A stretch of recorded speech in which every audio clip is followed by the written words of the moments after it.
एक छोटे से गांव में राजू नाम का एक गरीब लेकिन बहुत ही सच्चा लड़का रहता था। उसके पास ना अच्छे कपड़े थे ना पैसे, लेकिन उसके दिल में माँ दुर्गा के लिए अटूट श्रद्धा थी।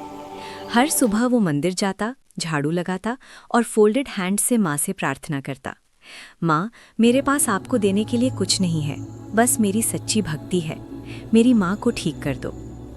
गांव के लोग उसे देखकर हंसते थे। वे कहते, अगर भक्ति से सब ठीक होता तो ये गरीब क्यों होता।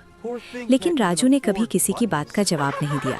वो चुपचाप अपनी भक्ति में लगा रहा, क्योंकि उसे अपनी माँ दुर्गा पर पूरा विश्वास था।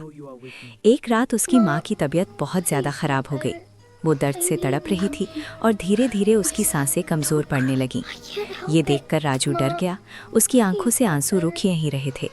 उसने अपनी माँ का हाथ पकड़ा और बोला, माँ, आप कुछ नहीं होंगी, माँ दुर्गा आपको ज़रूर बचाएंगी। उस रात तेज़ बारिश हो रही थी, आसमान में बिजली चमक रही थी। राजू दौड़कर मंदिर पहुंचा और माँ दुर्गा के सामने घुटनों के बल बैठ गया। वो रोते हुए ज़ोर से बोला, माँ, अगर मेरी भक्ति सच्ची है तो मेरी माँ को बचा लो, मैं आपके बिना कुछ नहीं हूँ माँ। उसकी आवाज़ में इतना दर्द और सच्चाई थी कि पूरा मंदिर गूंज उठा। तभी अचानक मंदिर में तेज सुनहरी रोशनी फैल गई। चारों तरफ एक दिव्य आभा छा गई और उसी रोशनी के बीच माँ दुर्गा प्रकट हुई। उनका चेहरा शांत और करुणा से भरा था। उन्होंने मुस्कुराकर राजू से कहा, बेटा, सच्ची भक्ति कभी खाली नहीं जाती। इतना कहकर उन्होंने राजू के सिर पर हाथ रखा। अगली सुबह जब राजू घर पहुंचा तो उसने देखा कि उसकी माँ बिल्कुल ठीक होकर बैठी थी।